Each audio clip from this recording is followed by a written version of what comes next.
President Biden on Thursday said Russian President Vladimir Putin was not joking in his references to using nuclear weapons, warning that the world was facing its greatest nuclear threat since the Cuban Missile Crisis. We have not faced the prospect of Armageddon since Kennedy and the Cuban Missile Crisis, Biden said at a fundraiser in New York City, citing the 1962 standoff with the Soviet Union. We've got a guy I know fairly well, Biden continued, referencing Putin. He's not joking when he talks about potential use of tactical nuclear weapons or biological or chemical weapons because his military is, you might say, significantly underperforming. Biden, who was speaking at the Democratic Senatorial Campaign Committee fundraiser at the home of James Murdoch, expressed skepticism that there was any way for Putin and Russia to use a smaller tactical nuclear weapon without it leading to Armageddon. I'm trying to figure out what is Putin's off ramp. Where does he find a way out? Biden said. Where does he find himself in a position that he does not only lose face but lose significant power within Russia?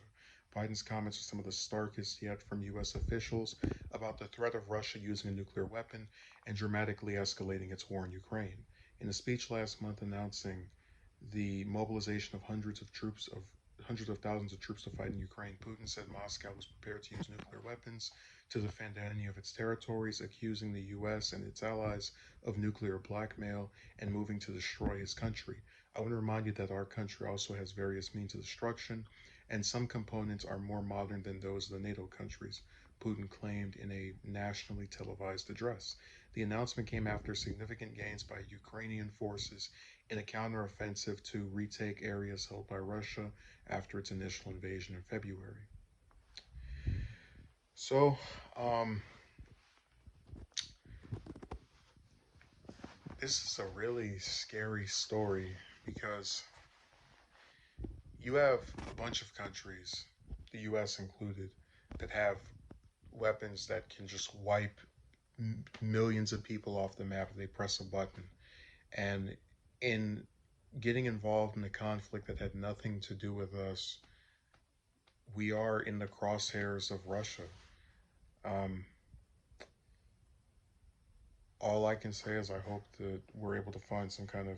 It's so difficult to even think of what a peaceful resolution would look like because, and I was watching Secular Talk, and this point was made about how if you try to make some kind of concessions to get Russia to just end the war altogether, then it sends this message of if you do the wrong thing, you get rewarded, even if you don't get entirely what you want. Because it is wrong to invade a country, even if you think it's part of you or part of your region. But then at the same time, you have this extremely dangerous scenario where, thanks to all of these, NATO forces and UN related countries deciding to, in Russia's view, gang up on it, try to destroy it, etc.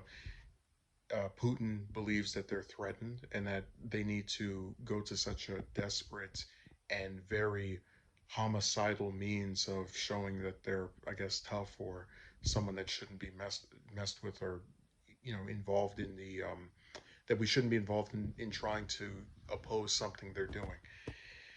And Biden has known Putin for a long time, at least 10 years. I know he met him when he was vice president, possibly before that as well. I'm not sure.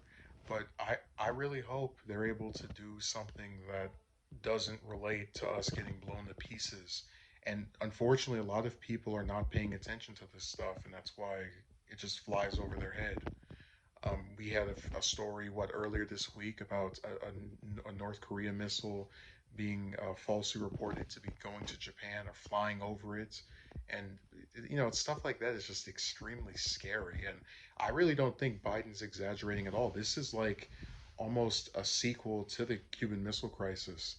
Um, but in this instance, it's even worse because the U.S. has involved itself in something that has nothing to do with it and is basically trying as hard as it can to be one of Russia's biggest targets if it doesn't get what it wants.